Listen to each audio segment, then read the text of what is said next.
Assalamu alaikum students. Today's topic is gaseous exchange in plants. Taking in oxygen and giving out of carbon dioxide is termed as gaseous exchange. Oxygen को जिस्म के अंदर ले जाना और carbon dioxide को जिस्म से बाहर निकालने को गैशियस एक्सचेंज कहते हैं। 9th क्लास में आप सेलुलर रेस्पिरेशन के बारे में पढ़ चुके हैं। यही cellular respiration actually gaseous exchange है। What is gaseous exchange in plants? Students, जब हम सांस लेते हैं तो बहुत सारी गैसों को इनहेल करते हैं और जब सांस बाहर निकालते हैं तो बहुत सारे वेस्ट प्रोडक्ट्स को एक्सहेल करते हैं। प्लांट्स में कार्बन डाइऑक्साइड और वाटर दोनों बहुत ज़रूरी होते हैं। कार्बन डाइऑक्साइड स्टोमेटा के ज़रिए पौधों में दाखिल होती है और पानी जड़ों के ज़रिए एब्जॉर्ब होता है। फिर स्टोमेटा के ज़रिए ही ये पानी वाटर वेपर की सूरत में रिलीज हो जाता है।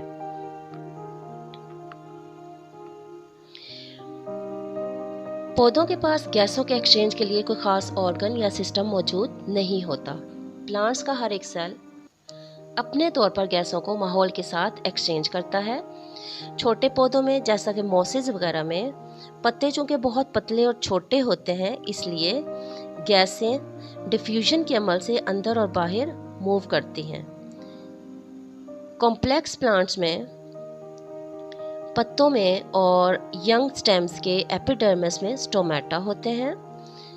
पौधों में गैसों का एक्सचेंज इन स्टोमेटा के ज़रिए होता है। यहाँ आपको एक पत्ते का इंटरनल स्ट्रक्चर नज़र आ रहा है। इस इंटरनल स्ट्रक्चर में आप अगर देखें तो सबसे ऊपर वाली लेयर जो है उसको क्यूटिकल कहते हैं। उसके नीचे आपको अपर एपिडर्मिस नज़र आ रही है। अपर एपिडर्मिस के अंदर मेसोफिल सेल्स हैं। यहाँ दो तरह के मेसोफिल सेल्स हैं, एक पैलिसेड मेसोफिल और स्पंजी मेसोफिल।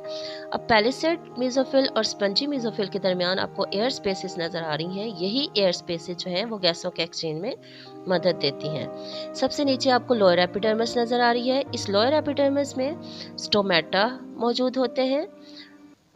ये छोटे छोटे पोर्स जो हैं ये एक्चुअली दो गार्ड सेल से मिलकर बने होते हैं जो कि बीन शेप स्ट्रक्चर्स होते हैं। इन्हीं स्टोमेटा के जरिए गैसेस का एक्सचेंज होता है। Gaseous exchange during night. रात को जब फोटोसिंथेसिस नहीं हो रही होती, क्योंकि फोटोसिंथेसिस ऐसा अमल है जो सूरज की रोशनी के बगैर नहीं होता, इसलिए रात को फोटोसिंथेसिस नहीं होती। तो इसलिए लीफ सेल्स हवा से ऑक्सीजन लेते हैं और कार्बन डाइऑक्साइड खारिज करते हैं और इस अमल में स्टोमेटा इन्वॉल्व होते हैं।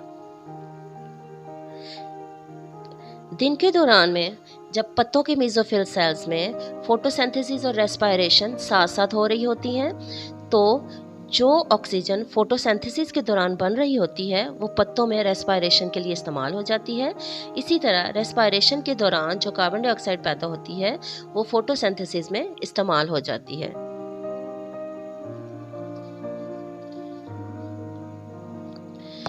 वुडी स्टेम्स और मैच्योर रूट्स में क्या होता है कि वुडी स्टेम्स और मैच्योर रूट्स में चूँकि बार्क होती है यानी छाल होती है जो गैसों और पानी को गुजरने नहीं देती, इसके बावजूद बार्क यानी पौधे की छाल में कुछ सुराख होते हैं जिनको हम लेंटिसल्स कहते हैं। ये सुराख हवा को गुजरने में मदद देते हैं और पौधों में गैसियस एक्सचेंज इन्हीं लेंटिसल्स के जरिए होता है। गैस एक्सचेंज इन एक्वाटिक प्लांट्स। वो पौधे जो पानी में रहते हैं उन्हें एक्वाटिक प्लांट्स कहते हैं। वो पानी में हल हुई ऑक्सीजन को हासिल करते हैं और कार्बन डाइऑक्साइड को पानी में रिलीज करते हैं। लिली पैड्स में पत्ते पानी पर तैर रहे होते हैं ताकि ज़्यादा से ज़्यादा हवा हासिल कर सकें। इसी तरह मैंग्रोव्स में यानी वो पौधे जो दलदली इलाकों में होते हैं उनमें नेमेटोफोर्स होते हैं। इन नेमेटोफोर्स को हम एरियल रूट्स भी कहते हैं। ये नेमेटोफोर्स पानी के ऊपर ग्रो करते हैं और गैसियस एक्सचेंज इन्हीं नेमेटोफोर्स के ज़रिए होता है। वो एक्वाटिक प्लांट जो पानी में डूबे हुए होते हैं तो उनमें गैसियस एक्सचेंज जो होता है उनके एपिडर्मिस के ज़रिए हो रहा होता है। तो आज हमने पढ़ा what is gaseous exchange, how gaseous exchange take place in plants, and then what is the role of stomata in gaseous exchange. That's all for today. Please like and subscribe our channel and click the bell icon so that you can get my new videos. If you find this video informative, then do share with other students and friends as well. Thanks for watching. Allah Hafiz.